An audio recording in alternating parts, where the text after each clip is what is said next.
श्रीगुरुभ्यो नमः। हरिः ओम्। अत्युद्रिक्तविदोष सत्सुकमः ज्ञानैकतानप्रभा सर्वप्राभव शक्तिभोगबल सत्सारात्मदिव्याकृतिम् सृष्टिस्थाननिरोध नित्यनियति ज्ञानप्रकाशावृति ध्वान्ता मोक्षविमोक्षदम् हरिमजम् नित्यं ಸದೋಪಾಸ್ಮಹೇ. 404ನೇ ಪುಟದಲ್ಲಿ ಮೇಲ್ಗಡೆಗೆ ತೇಜಸ ಸೌಮ್ಯ ಶೃಂಗೇನ ಸನ್ಮೂಲ ಮನ್ವಿಚ್ಛ ಸನ್ಮೂಲಾಹ ಸೌಮ್ಯ ಇಮಾಹ ಸರ್ವಾಹ ಪ್ರಜಾಹ ಸದಾಯತನಾಹ ಸತ್ಪ್ರತಿಷ್ಠಾಹ ಅಂತ ವಾಕ್ಯ ಆಗಿತ್ತು ಮೊನ್ನೆ ಏಕಾದಶಿ ಮಧ್ಯಾಹ್ನ ಪಾಠ. ಅದಕ್ಕೆ ಸನ್ಮೂಲಾಹ ಸೌಮ್ಯ ಇಮಾಹ ಸರ್ವಾಹ ಪ್ರಜಾಹ ಈ ವಾಕ್ಯಗಳಿಗೆ ಅರ್ಥ ಹೇಳ್ತಾ ಇದ್ದೀನಿ. ಗಮನಿಸ್ಬೇಕು, ಈ ವಾಕ್ಯಗಳಿಗೆ ಅರ್ಥ ಹೇಳ್ತಾ ಇದ್ದೀನಿ. ಏನು ಅಂತಂದ್ರೆ, ಹೇ ಸೌಮ್ಯ, ಎಲೆ ಉದ್ದಾಲ ಇದಕ್ಕ ಶ್ವೇತಕೇತುವೆ, ಇಮಾಹ ಸರ್ವಾಹ ಪ್ರಜಾಹ, ಇದೇನು ಲೋಕದಲ್ಲಿ ಪ್ರಸಿದ್ಧರಾದ ಪ್ರಜೆಗಳಿದ್ದಾರೆ, ಪ್ರಜೆಗಳು ಅಂದ್ರೆ ಜೀವರು, ಜೀವರಲ್ಲಿ ಪ್ರಜಾ ಶಬ್ದವನ್ನು ಪ್ರಯೋಗ ಮಾಡುತ್ತಿರ್ತಾರೆ. ಈಗೇನು ಪ್ರಸಿದ್ಧರಾದ ಪ್ರಜೆಗಳಿದ್ದಾರೋ ಇವರೆಲ್ಲರೂ ಕೂಡ ಮೂರಾಗಿದ್ದಾರೆ. ಸನ್ಮೂಲಾಹ ಸದಾಯತನಾಹ ಸತ್ಪ್ರತಿಷ್ಠಾಹ, ಈ ಮೂರು ವಿಶೇಷಗಳನ್ನು ಹೇಳ್ತಾ ಇದ್ದಾರೆ. ಪ್ರಜೆಗಳು ಸನ್ಮೂಲರಾಗಿದ್ದಾರೆ, ಎರಡನೆಯದ್ದು ಸದಾಯತನರಾಗಿದ್ದಾರೆ, ಮೂರನೆಯದ್ದು ಸತ್ಪ್ರತಿಷ್ಠಾ ಆಗಿದ್ದಾರೆ. ಏನ್ ಹಂಗಂದ್ರ ಸತ ಸತ ಅಂತಂದ್ರೆ ಪರಮಾತ್ಮ. ಯಾಕ ಸರ್ವೋತ್ತಮತ್ವಾತ್ ಸತ ಅಂತ ಹಿಂದ ಭಾಷ್ಯದಲ್ಲಿ ಓದಿದ್ದೇವೆ. ಆಚಾರ್ಯರು ಸತ್ ಶಬ್ದದ ವಿವರಣೆಯನ್ನು ನೀಡುತ್ತಾ ಸರ್ವೋತ್ತಮನಾದದ್ರಿಂದ ಭಗವಂತನಿಗೆ ಸತ್ ಅಂತ ಕರೀತಾರೆ. ಸನ್ಮೂಲಾಹ ಅಂದ್ರ ಸತ್ ಸತ್ಶಬ್ದವಾಚ್ಯನಾದ ಬ್ರಹ್ಮನೇ ಯಾವ ಪ್ರಜೆಗಳಿಗೆ ಮೂಲ, ಮೂಲ ಅಂದ್ರೆ ಕಾರಣ, ಕಾರಣ ಮೂಲ ಶಬ್ದಕ್ಕೆ ಅರ್ಥ ಏನು ಅಂದ್ರೆ ಕಾರಣ ಅಂತ ತಿಳ್ಕೋಬೇಕು. ಬರ್ಕೊಂಡು ಇಟ್ಕೊಳ್ರಿ, ಮೂಲ ಶಬ್ದಕ್ಕೆ ಏನು ಅರ್ಥ ಹಂಗಿಲ್ಲ. ಮೂಲ ಅಂದ್ರೆ ಕಾರಣ.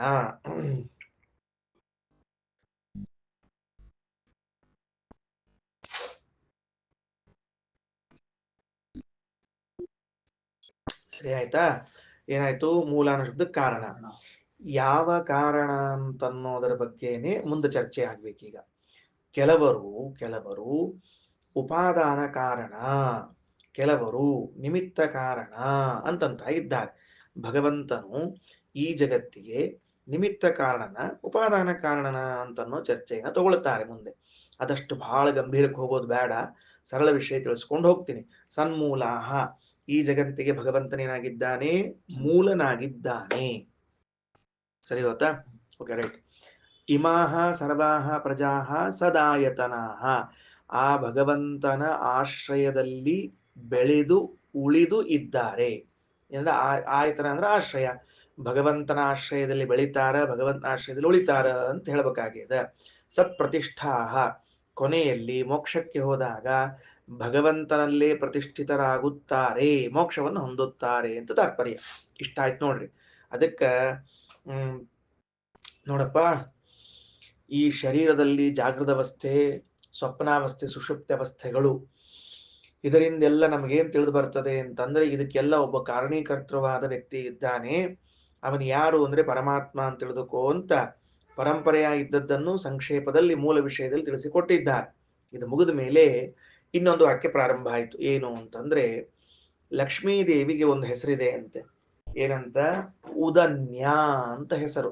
ಬರ್ಕೊಳ್ರಿ, ಉದನ್ಯ ಅಂತ ಹೆಸರು. ಏನಾಯ್ತು ಈಗ ಮುಂದೆ ನೋಡ್ರಿ. ಈಗ ಉದನ್ಯ ಯಾಕೆ ಬಂತು ಅಂತ ಪ್ರಶ್ನೆ. ಈಗ ಉದನ್ಯ ಹೇಗೆ ಬಂತು ಅಂದ್ರೆ, ಮೂರು ವಿಷಯಗಳನ್ನ ತಗೊಂಡಿದ್ದೇವೆ ನಾವು. ಏನ್ ಮೂರು ವಿಷಯ ತಗೊಂಡಿದ್ದೇವೆ?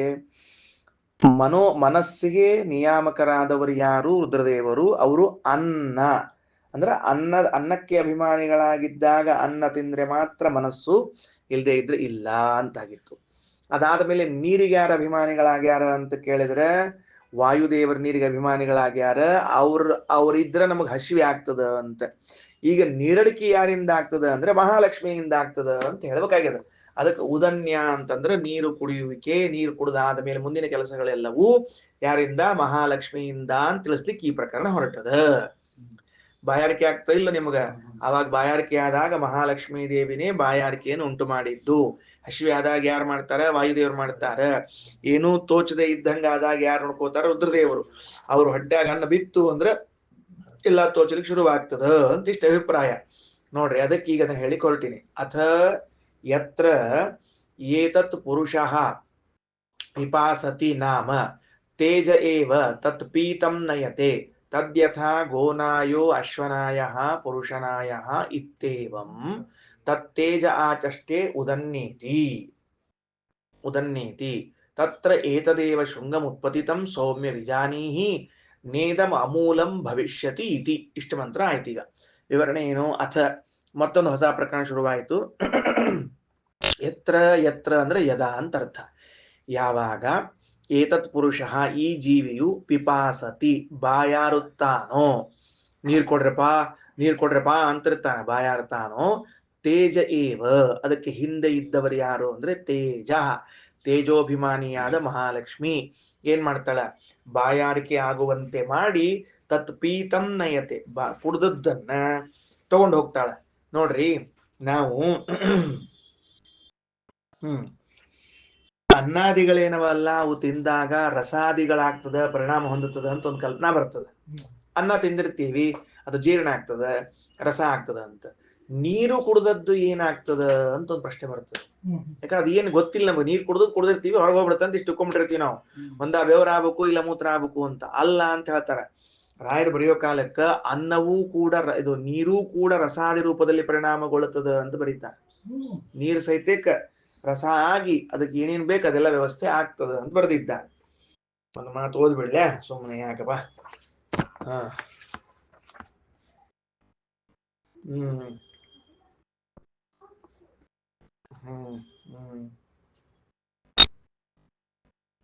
ಬರೆದಿದ್ದಾರೆ. ಅದೆಲ್ಲವೂ ಕೂಡ ರಸರೂಪದಿಂದ ಪರಿಣಾಮ ಹೊಂದಿ ಹೋಗ್ತದ ಅಂತ ಬರೆದಿದ್ದಾರೆ. ಆಯ್ತದ ಮತ್ತೆ ಹೇಳ್ತೀನಿ. ನೋಡ್ರಿ, ಮುಂದೆ ಹೋಗೋಣಂತ. ಮಿನರಲ್ಸ್ ಇರ್ತಾವಲ್ಲ ನೀರಾಗ ಏನಿರ್ತಾವ? ಮಿನರಲ್ಸ್ ಅಂದ್ರೆ ಏನವು? ಖನಿಜಗಳ. ಸರಿ ಸರಿ ಸರಿ. ಅದಕ್ಕ ನೀರಿಂದು ಕೂಡ ರಸಾದಿ ರೂಪದಿಂದ ಪರಿಣಾಮಗೊಳಿಸುವಂತವಳು ಯಾರು ಅಂದ್ರೆ ಮಹಾಲಕ್ಷ್ಮೀ ದೇವಿ. ತತ್ಪೀತಂ ನಯತೆ. ಅದಕ್ಕೇನಾಯ್ತೀಗ? ಉದಕ ಅಂದ್ರೆ ನೀರು. ಆ ನೀರನ್ನ ದೇಹದಲ್ಲಿ ಒಯ್ದು ವ್ಯವಸ್ಥೆ ಮಾಡ್ತಾಳಾದ್ರಿಂದ ಉದನ್ಯ. ಹೆಂಗ? ಗೋನಾಯೋ ಅಶ್ವನಾಯ. ಗೋವುಗಳ ನಾಯಕನಾದ್ರಿಂದ ಗೋನಾಯ, ಅಶ್ವಗಳ ನಾಯಕನಾದ್ರಿಂದ ಅಶ್ವನಾಯ. ನಾಯಕ ಅಂದ್ರೆ ವಯವ ಅಂತ ಅರ್ಥ. ನಾಯಕ ಅಂತ ಯಾರಿಗೆ ಕರಿಬೇಕ್ರಿ? ಲೀಡರ್. ಲೀಡ್ ಮಾಡ್ಬೇಕವ. ಲೀಡ್ ಮಾಡ್ತಿದ್ರೆ ಲೀಡರ್ ಅವ, ಇಲ್ಲದೇ ಬರೀ ಅರ್ರವ. ಅದಕ್ಕ ಹಂಗಾಬಾರ್ದು. ಅಶ್ವನಾಯ. ಪುರುಷನಾಯ ಅಂತ ಕರೀತಾರೆ. ಪುರುಷನಾಯ ಅಂತಂದ್ರ ರಾಜ. ರಾಜನು ಪುರುಷರನ್ನ ಪ್ರಜೆಗಳನ್ನೆಲ್ಲ ಬೈತಾನೆ. ಇತ್ತೇವಂ ಈ ರೀತಿಯಾಗಿ ತತ್ತೇಜ ತೇಜಸ್ಸು ಆಚಷ್ಟ ಏನ್ ಕರೆಸ್ಕೊಂಡಿತು? ಉದನ್ನೀತಿ ಉದನ್ಯ ಎಂದು ಕರೆಸಿಕೊಂಡಿತು. ಯಾಕಂದ್ರ ನಮ್ಮ ದೇಹದಲ್ಲಿ ಇದ್ದು ಬಾಯಾರಿಕೆ ಆಗುವಂತೆ ಮಾಡಿ ನೀರು ಕುಡಿದಾದ ಮೇಲೆ ಆ ನೀರಿಗೆ ಏನೇನು ವ್ಯವಸ್ಥೆಗಳನ್ನ ಮಾಡಬೇಕು ಅದನ್ನೆಲ್ಲ ಮಾಡ್ತಾಳೆ ಮಹಾಲಕ್ಷ್ಮಿ. ಆದ್ದರಿಂದ ಮಹಾಲಕ್ಷ್ಮಿಗೆ ಉದನ್ಯ ಎಂದು ಹೆಸರು. ಚಂದದ ನೋಡಿ, ಬಹಳ ಚಂದ ಹೆಸರದ. ನಮ್ಮ ದೇಹದೊಳಗೆ ನಿತ್ಯ ಲಕ್ಷ್ಮೀ ದೇವಿ ಕೆಲಸ ಮಾಡ್ತಾಳ ಎಂಬುದು ತಿಳಿದು ಬರ್ತದೆ. ಆಯ್ತಾ? ಮುಂದ ಅದಕ್ಕೆ ಹೇಳಿದ್ರು ಶೃಂಗ ತತ್ರ ಉದನ್ಯ ಐತಿ ಆಚಷ್ಟ. ಉದನ್ಯ ಅಂತ ಕರೀತಾರಪ್ಪ. ತತ್ರ ತತ್ರ ಏತದೇವ ಶೃಂಗಮುತ್ಪತಿತಂ ಸೌಮ್ಯ ವಿಜಾನೀಹಿ. ನೋಡಪ್ಪ, ಇಲ್ಲೊಂದು ಮೊಳಕೆ ಬಂದಿದೆ ಅಂತ ಇಟ್ಕೋ, ಒಂದು ಅಂಕುರ ಬೆಳೆದಿದೆ ಅಂತ ಇಟ್ಕೋ. ಅದಕ್ಕೆ ಬೀಜ ಇಲ್ಲದೆ ಇರ್ಲಿಕ್ಕೆ ಸಾಧ್ಯ ಇದೆಯಾ? ಬೀಜ ಇರ್ಲೇಬೇಕಲ್ಲಪ್ಪ. ಹಂಗ ಲಕ್ಷ್ಮೀದೇವಿ ಅಂತನ್ನೋದು ಒಂದು ಅಂಕುರ ಅಂತ ಇಟ್ಕೊಂಡ್ರೆ ಅದಕ್ಕೊಂದು ಬೀಜ ಯಾರೋ ಬೇಕಲ್ಲ. ಅವ ಯಾರ ಬೀಜ ಅಂತ ಕೇಳಿದ್ರೆ ಪರಮಾತ್ಮನೇ ಬೀಜನಾಗ್ತಾನೆ ಅಂತ ಮತ್ ಪರಮಾತ್ಮ ಒಯ್ದು ಇಟ್ಟಿದ್ದಾರೆ. ತಸ್ಯ ಕ್ವ ಮೂಲಂ ಸ್ಯಾತ್. ಅದಕ್ಕೆ ಮೂಲ ಯಾವುದಪ್ಪ? ಅನ್ಯತ್ರ ಅಭ್ಯ ಅಭ್ಯ ಸೌಮ್ಯ ಶೃಂಗೇನ ತೇಜೋ ಮೂಲಮನ್ನಿಚ್ಛ ತೇಜಸಾ ಸೌಮ್ಯ ಶೃಂಗೇನ ಸನ್ಮೂಲಮನ್ನಿಚ್ಛ. ಅನ್ನಕ್ಕೆ ಮೂಲ ನೀರು, ನೀರಿಗೆ ಮೂಲ ತೇಜಸ್ಸು, ತೇಜಸ್ಸಿಗೆ ಮೂಲ ಯಾರು? ಪರಮಾತ್ಮ ಅಂತ ಹೇಳೋದಕ್ಕೂ ಸತ್ಶಬ್ದ ವಾಚನಾದವನು ಅಂತ ಹೇಳ್ತಾ ಇದ್ದಾರೆ. ತಸ್ಯ ಕ್ವ ಮೂಲಂ. ಅದಕ್ಕೆ ಮೂಲ ಯಾವುದು? ಸ್ಯಾದ್ ಅನ್ಯತ್ರ ಅಭ್ಯ. ನೀರಂತರೂ ಅಲ್ಲ. ಯಾಕ? ನೀರಿಗೆ ಇವಳೇ ಕಾರಣ ಅಂದ್ಮೇಲೆ ಅವಳಲ್ಲ. ಶೃಂಗೇನ ತೇಜೋ ಮೂಲಮನ್ನಚ್ಛ. ಅದಕ್ಕೆ ಅದು ಮೊಳಕೆ ಬಂದಿದೆ ಅಂತಂದ್ರೆ ಅದಕ್ಕೊಂದು ಮೂಲ ಇರಬೇಕು ಅನ್ನೋದು ಹೆಂಗ ಲೌಕಿಕ ದೃಷ್ಟಾಂತವೋ ಹಂಗ ನೀರಂತರೂ ಆ ತೇಜೋಭಿಮಾನಿಯಾದ ಮಹಾಲಕ್ಷ್ಮಿಗೆ ಮೂಲ ಅಲ್ಲ. ಯಾಕಂದ್ರ ಆ ತೇಜಸ್ಸು ಬಂದ ಮೇಲೇನೆ ನೀರು ಕುಡಿಬೇಕು, ನೀರು ಹುಟ್ಟಬೇಕು, ಬೇಕು ಅಂತ ಬರ್ತದೆ. ಹಿಂಗಾಗಿ ಅದಂತರೂ ಅಲ್ಲ. ಅದಕ್ಕೆ ಯಾರೊಬ್ರು ಮೂಲ ಇರ್ಬೇಕಲ್ಲ, ಅವ್ರು ಯಾರು ಅಂತ ಕೇಳಿದಾಗ ಸನ್ಮೂಲ ಮನ್ವಿಚ್ಛ, ಭಗವಂತನೇ ಇದಕ್ಕೆ ಮೂಲ ಅಂತ ತಿಳಿದುಕೋ ಅಂತ ಹೇಳಿದ್ದಾರೆ. ಸರಿನಾ? ಈಗೇನಾಯ್ತು ಅಂದ್ರೆ ಈಗ ವಿಷಯ ಮುಗೀತು. ಒಂದ್ ಸ್ವಲ್ಪ ಮತ್ತೆ ಹೇಳೋಣಂತ. ತೇಜಸ ಸೌಮ್ಯ ಶೃಂಗೇನ ಸನ್ಮೂಲ ಮನ್ವಿಚ್ಛ ಸನ್ಮೂಲಾಹ ಸೌಮ್ಯ ಇಮಾಹ ಸರ್ವಾಹ ಪ್ರಜಾಹ ಸದಾಯತನಾಹ ಸತ್ಪ್ರತಿಷ್ಠಾಹ ಅಂತ ಯಥಾ ಪ್ರಕಾರ ಒಂದೇ ವಾಕ್ಯ ಅದ. ಸರಿನಾ? ಒಂದು ತರಹದ ಯುಕ್ತಿಯನ್ನ ಇಟ್ಟುಕೊಂಡು ವೇದವು ಪ್ರತಿ ಬಾರಿಯೂ ಅದರ ಹಿಂದಿರುವ ವ್ಯಕ್ತಿಗಳ ಹುಡುಕಾಟವನ್ನ ಮಾಡ್ರಿ ಅಂತ ನಮಗೆ ತಿಳಿಸಿಕೊಡ್ತಾ ಇದೆ. ಉದಾಹರಣೆಗೆ ಏನು ಅಂದ್ರೆ 15 ದಿನಗಳ ಉಪವಾಸವನ್ನ ಮಾಡಿದ ಶ್ವೇತಕೇತು ಏನಾದ್ರೂ ಹೇಳು ಅಂದಾಗ ನನಗೆ ಹೇಳಲಿಕ್ಕೆ ಬರ್ತಿಲ್ಲ ಅಂದ. ಹಾಗಿದ್ರೆ ಅನ್ನವನ್ನ ತಿನ್ನು ಅಂದ್ರು, ತಿಂದು ಬಂದಾಗ ಹೇಳಲಿಕ್ಕೆ ಬಂತು. ಹಾಗಾದ್ರೆ ಮನಸ್ಸು ಕೆಲಸ ಮಾಡ್ಲಿಕ್ಕೆ ಪ್ರಾರಂಭ ಮಾಡಿತು. ಹಾಗಂದ್ರು ಮನಸ್ಸು ಕೆಲಸ ಮಾಡ್ತಾ ಇದೆ ಅಂತಂದ ಮೇಲೆ ಅದರ ಹಿನ್ನೆಲೆಯಲ್ಲಿ ಯಾರಾದ್ರೂ ಒಬ್ರು ಇರ್ಬೇಕು. ಹೇಗೆ ಅಂತಂದ್ರೆ ಒಂದು ಗಿಡ ಹುಟ್ಟಿಕೊಂಡಿದೆ ಅಂತಂದ್ರೆ ಅದರ ಹಿಂದೆ ಒಂದು ಬೀಜ ಇರಬೇಕಲ್ಲ, ಹಾಗೆ ಅಂತ ಇದು ದೃಷ್ಟಾಂತ. ಹಿಂಗೆ ಯುಕ್ತಿಯಿಂದ ಹೇಳ್ತಾ ಇದ್ದಾರೆ. ಅರ್ಥ ಆಯ್ತಾ ಹೇಳಿದ್ದೇನೆ ಅಂತ ಹೇಳಿ? ಶಾಸ್ತ್ರದ ಅರ್ಥವನ್ನ ತಿಳಿಸಿಕೊಡುವುದಕ್ಕೆ ಯುಕ್ತಿಯ ಸಹಾಯವನ್ನ ಪಡೆದುಕೊಳ್ತಾ ಇದ್ದಾರೆ. ಯಾಕೆ? ಶಾಸ್ತ್ರದ ಉದ್ದೇಶವೇನು ಅಂತಂದ್ರೆ ತಾನು ಹೇಳಬೇಕಾದದ್ದು ಇವರಿಗೆ ಮುಟ್ಟಲಿ ಅಂತ ಉದ್ದೇಶ. ಆ ಉದ್ದೇಶ ಫಲಿಸಬೇಕಾಗಿದ್ರೆ ಯಾರದ್ದಾದ್ರೂ ಸಹಾಯವನ್ನ ತೆಗೆದುಕೊಂಡ್ರೂ ಸರಿ, ಉದ್ದೇಶ ಸಫಲ ಆಗಬೇಕಷ್ಟೆ. ಹೌದಿಲ್ಲೋ? ಯಾಕೆ ಹೇಳಿದೆ ಅಂತಂದ್ರೆ ಈ ಯುಕ್ತಿಯೂ ಕೂಡ ಅಪೌರುಷೇಯವಾದ ವೇದದಲ್ಲೇ ಬಂದದ್ದು, ಪ್ರತ್ಯಕ್ಷದಿಂದಲೂ ಸಿದ್ಧ ಇದ್ದದ್ದು. ಪ್ರತ್ಯಕ್ಷದಿಂದ ಸಿದ್ಧ ಇರುವ ಅನುಮಾನದಿಂದ ತಿಳಿಯಲ್ಪಡುವಂತಹ ಈ ಮಾತನ್ನ ವೇದವು ಎದಕ್ಕೆ ಉಪಯೋಗಿಸ್ಕೊಳ್ಳಿಕ್ಕತ್ತದ ಅಂದ್ರೆ ಅದರ ಹಿಂದೆ ಒಬ್ಬ ವ್ಯಕ್ತಿ ಇರಬೇಕು ಅನ್ನೋದನ್ನ ತಿಳಿಸ್ಲಿಕ್ಕೆ ಹೊರಟದ. ಹೇಗೆ ಲೋಕದಲ್ಲಿ ಒಂದು ಸಸಿ ಬಂದಾಗ ಅದರ ಹಿಂದೆ ಒಂದು ಬೀಜ ಇರಬೇಕು, ಹಾಗೆ ಈ ತೋಚಿತು, ಜ್ಞಾನ ಕಾರ್ಯ ಆಯಿತು, ನನಗೆ ಹೇಳಲಿಕ್ಕೆ ಬಂತು ಅಂತ ಕಾರ್ಯ ಇರಬೇಕಾದ್ರೆ ಅದರ ಹಿಂದೆ ಒಬ್ಬ ವ್ಯಕ್ತಿ ಇರಬೇಕು. ಆಯ್ತಾ? ಹಸಿವೆ ಆದಾಗ ನೀರು ಅನ್ನ ಏನದು ಅಲ್ಲ ತಿಂದಾಗ ಅದು ಅನ್ನವು ಕರಗಿತು. ಇದು ಕರಗಬೇಕಾದ್ರೆ ಆ ನೀರಿಗೆ ಅಭಿಮಾನಿಗಳಾದ ವಾಯುದೇವರು ಅದನ್ನು ಕರಗಿಸಿದ್ರು. ಹಾಗಾದ್ರೆ ನೀರು ಕುಡಿದಾಗ ಅದೆಲ್ಲ ಅನ್ನ ಕರಗಿತು, ನೀರು ತಗೊಂಡಾಗ ಅನ್ನ ಕರಗಿದ್ದಕ್ಕೆ ಈ ಕಾರ್ಯ ಆಗ್ತಾ ಇದೆ ಅಂದ್ರೆ ಇದರ ಹಿನ್ನೆಲೆಯಲ್ಲಿ ಯಾರಾದ್ರೂ ಒಬ್ರು ಇರಬೇಕು. ಹೆಂಗ ಅಂದ್ರ ಸಸಿ ಬಂದಾಗ ಬೀಜ ಇದ್ದಂತೆ, ಬಾಯಾರಿಕೆ ಆಯಿತು, ನೀರು ಕುಡದೆ, ನೀರು ಹೋಯಿತು, ಆಗ ತೃಷಾಶಾಂತಿ ಆಯಿತು. ಹಾಗಾದ್ರೆ ಇದೇನಿದು? ಒಂದು ಕಾರ್ಯ ಆಯಿತು.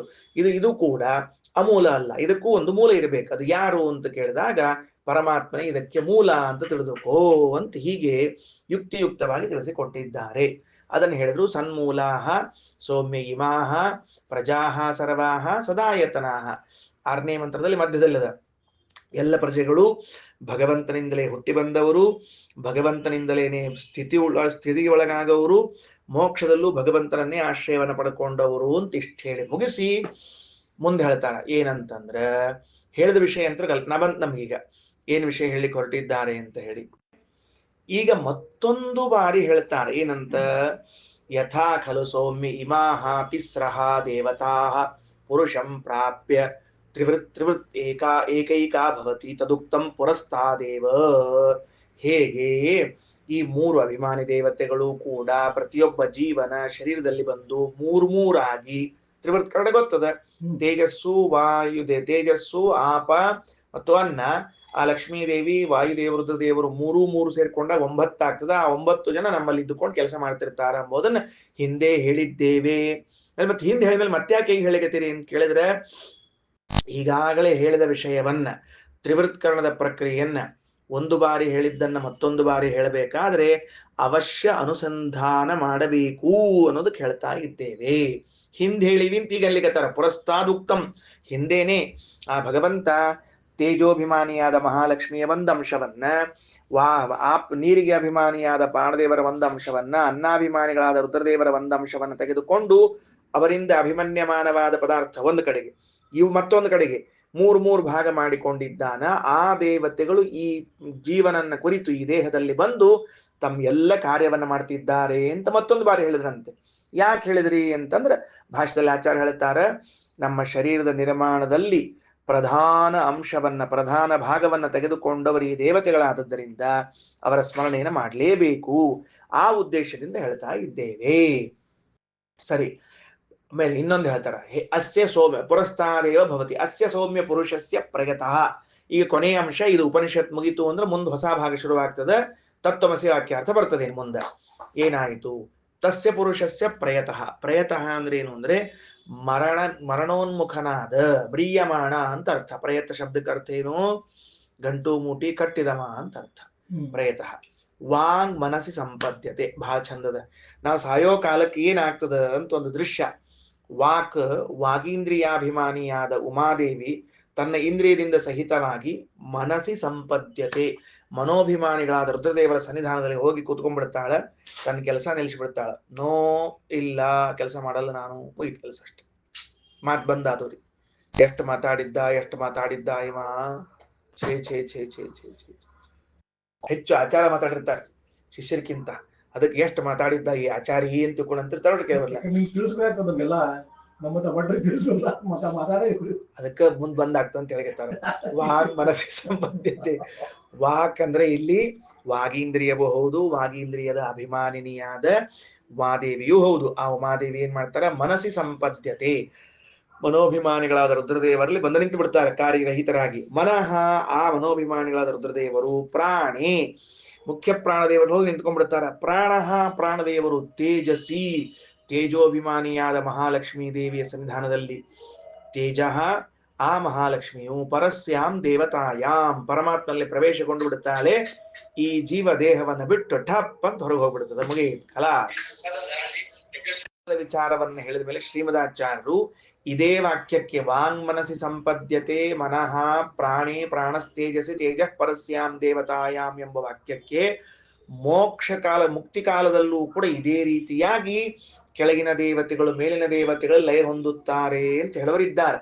ಅಂದ್ರೆ ಈ ಭಾಗವನ್ನ ಮರಣ ಕಾಲದಲ್ಲಿ ಅನ್ನುವ ಭಾಗವನ್ನ ಮುಕ್ತಿ ಕಾಲಕ್ಕೆ ಅವಸ್ಥೆಗೂ ಹೊಂದಿಸ್ಲಿಕ್ಕೆ ಬರ್ತದ, ಮರಣ ಕಾಲಕ್ಕೂ ಹೊಂದಿಸ್ಲಿಕ್ಕೆ ಬರ್ತದ ಅಂತ ಭಾಷ್ಯದಲ್ಲಿ ತಿಳಿಸ್ತಾರೆ. ಅದರ ಮುಂದೆ ಹೋಣಂತ. ಇಷ್ಟಾಯ್ತು. ಅಂತೂ ಏನಾಯ್ತು ಅಂದ್ರೆ ಭಗವಂತನಿಂದ ಹುಟ್ಟಿಕೊಂಡು ಬಂದು ಭಗವಂತನಲ್ಲಿ ಲಯಗೊಂಡ್ರು ಅನ್ನೋವರೆಗೆ ಈ ಕಥೆ ಮುಗೀತು. ಯಾಕಪ್ಪ? ಶ್ವೇತಕೇತು 2 ಅಕ್ಷರ ಬಂದಿದೆ ಅಂತನ್ನೋದಕ್ಕೆ ಅಹಂಕಾರವನ್ನು ಪಡ್ತಾ ಇದ್ದಿ, ದುರಹಂಕಾರಿಯಾಗಿದ್ದೀಯಾ.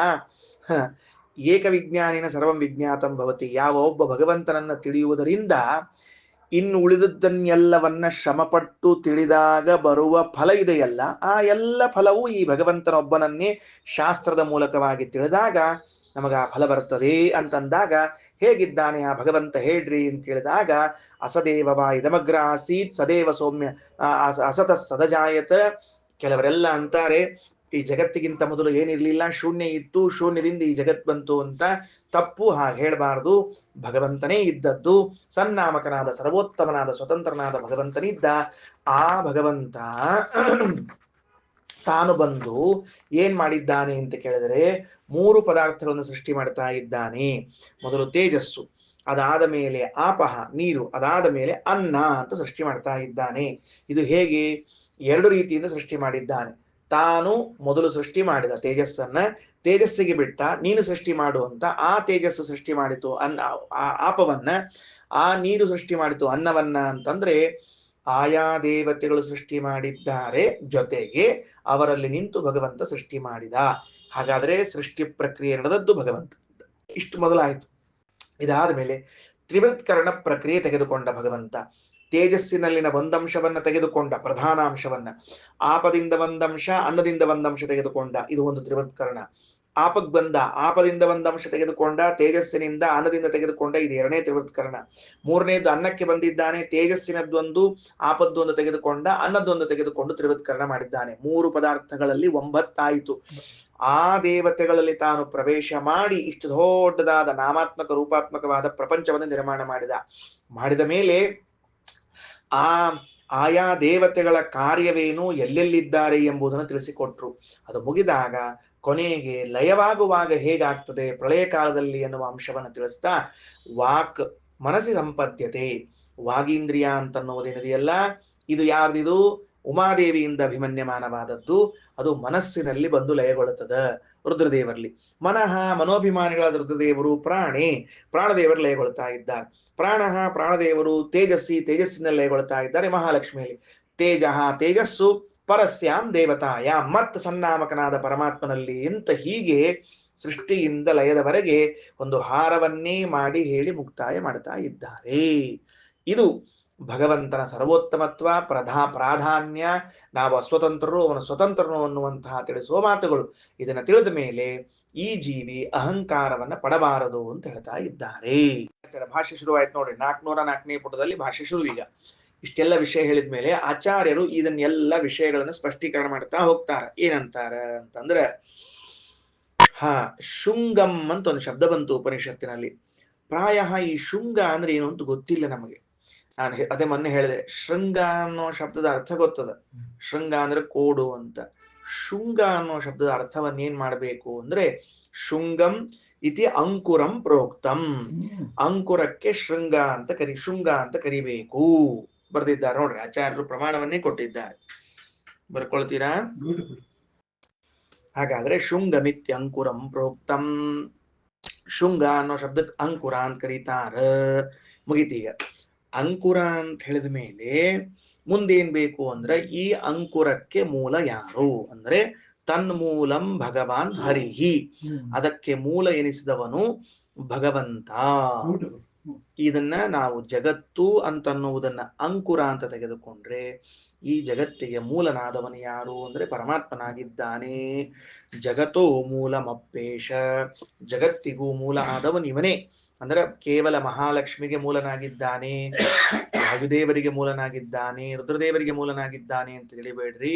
ಅವರಿಂದ ಸೃಷ್ಟಿಗೊಂಡಿರುವ ಈ ಸಂಪೂರ್ಣವಾದ ಜಗತ್ತಿಗೂ ಪರಮಾತ್ಮನೇ ಮೂಲನಾಗಿದ್ದಾನೆ. ಅಂದ್ರೆ ಏನಾಯ್ತು, ಈಗ ಒಂದು ಅನುಮಾನವನ್ನ ಹೇಳಿದಂತಾಯಿತು. ಅಂಕುರಂ ಸಮೂಲಂ ಕಾರ್ಯತ್ವಾತ್ ಘಟವತ್ ಅಂತ ಒಂದು ಅನುಮಾನ ಮಾಡಿದಂತಾಯ್ತು. ಬರ್ದಿಟ್ಕೊಳ್ರಿ, ಈ ಅನುಮಾನವನ್ನು ಬರ್ಕೊಳ್ರಿ. ವೇದೇಶ ತೀರ್ಥ ಶ್ರೀಪಾದ ಹೇಳಿದ್ದಾರೆ.